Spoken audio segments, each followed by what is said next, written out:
Hi everyone, I have a new tutorial today in keeping with the idea of working with basic shapes. We're going to work with a circle and turn it into a glass orb with a cast shadow.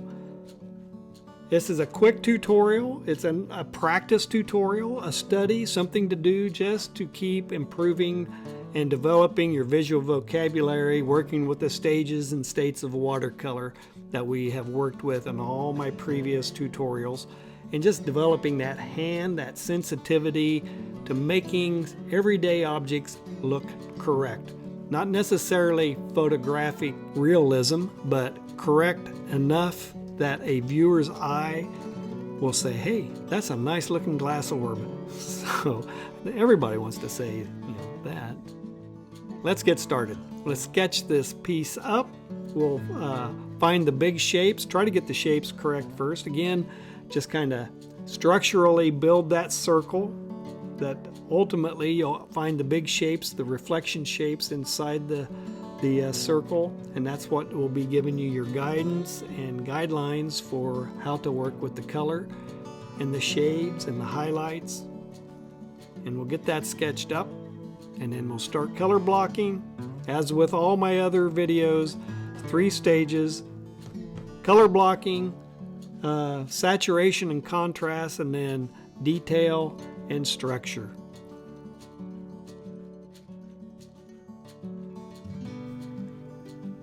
Alright, just dropping in the color within the shapes of the circle and the shadow.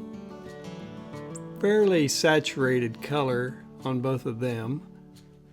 Did a couple swipes on the surface of the table that the sphere is sitting on, just letting that color move outside of the drawn shapes. And now coming in, the paper's wet, coming in, picking out highlights, lightening the color. It's wet, so it's going to have a nice soft and fuzzy edge. Feathering it out.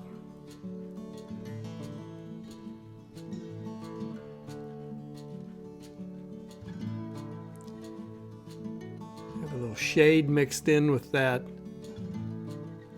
ultramarine and phthalo blue mixture. Get a little more of the density to the color for those shapes, those big shapes that are comprising the reflections of the table surface onto the surface of the glass. You can see that color spreading out, feathering, moving from the inside of the shadow through that little avenue right at the peak of the top of the shadow into the table surface. That's kind of a little interpretive aspect to this study that the photograph doesn't necessarily have, so creative license.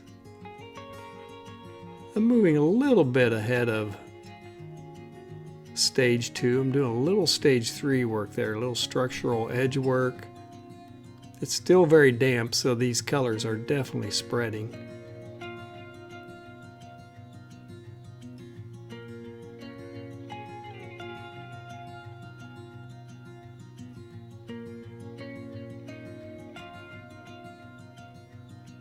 Working with that fine tip number 2 round brush.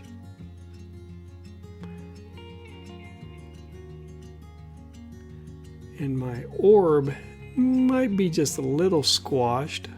May not be a perfect sphere, but again, it doesn't really matter. If you can make it look believable, that's all that counts. Again, drawing with that brush. I'll come back in, I'll feather some things.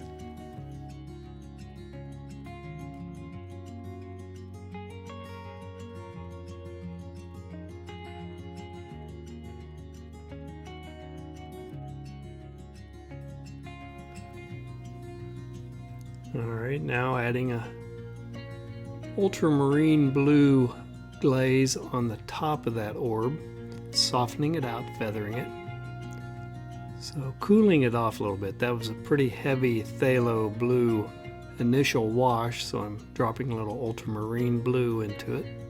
Get a little more saturation. Doing the same thing out on the negative space beyond the ball. Adding just a tint of that blue into the background. Switching brushes, I grabbed my 1/4 inch flat brush with just water. The surface is still fairly damp. Fixing a little boo-boo there.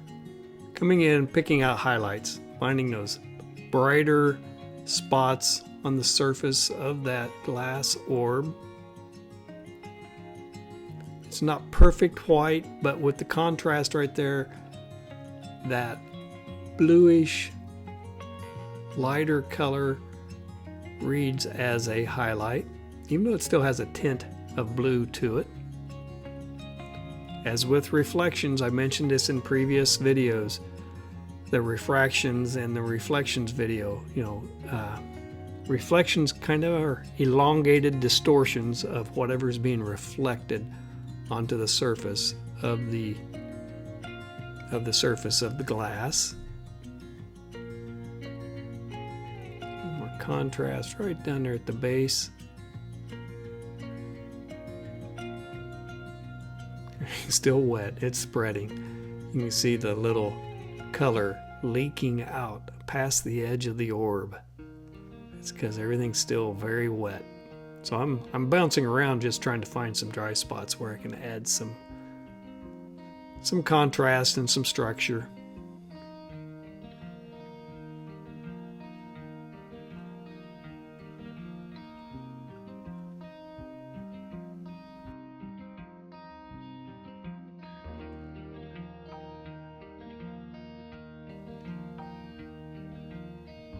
Trying to clean up my edges. I'm resisting with all of the fibers of my being those two little fuzzy edges. I'll deal with them right now. There we go. I couldn't resist for that long. Had to fix that. It was driving me bananas. All right. Oh, I just broke out the Pro White, so we're wrapping this thing up. I'm going to start dropping in, picking out highlights for the water droplets, trying to be as random as I can. A splatter will oftentimes help. So that was just splattering pure water, and I'm dabbing up the water. So that creates a nice random pattern on the surface of that blue that then I can come in with both my highlight and my shadow to make the little water droplets.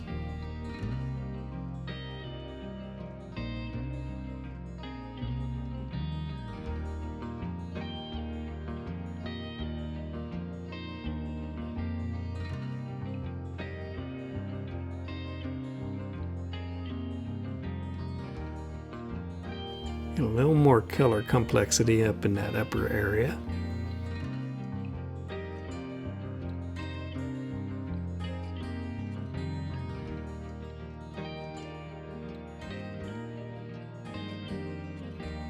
Testing it, seeing if it's dry enough. It's still drying. All right, so now I'm just going in on wherever those water droplets were lifted off of the blue.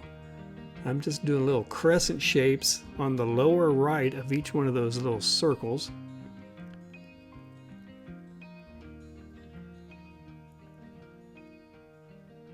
For the shadow, each one of those water drops are standing off of the surface, so they're casting a shadow on the surface. And it's a fairly thick mixture. And again, this is probably a burnt umber mixture with the blue to get that dark, rich blue. And there's the Pro White coming in with the opaque white. And I'm going to bounce around and catch all the highlights. Checking the surface, make sure it's dry. I'm not setting my hand in a wet spot. And I'm just dabbing in all those little spots for the water droplets.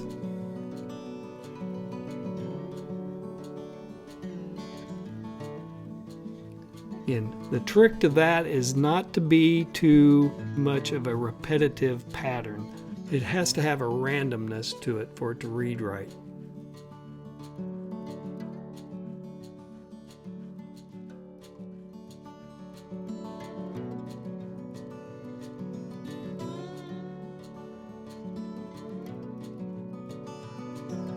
And popping that light right against a dark, it will really make it look shiny. So this is a fun little study to work on. Painting reflections, it just builds a lot of good skills. Teaches you about contrast, shapes,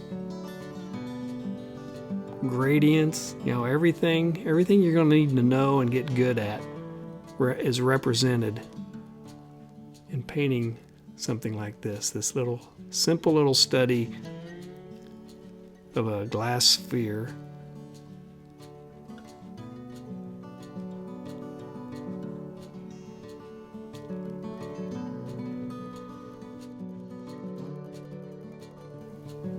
Punching up the contrast on the shadows a little more.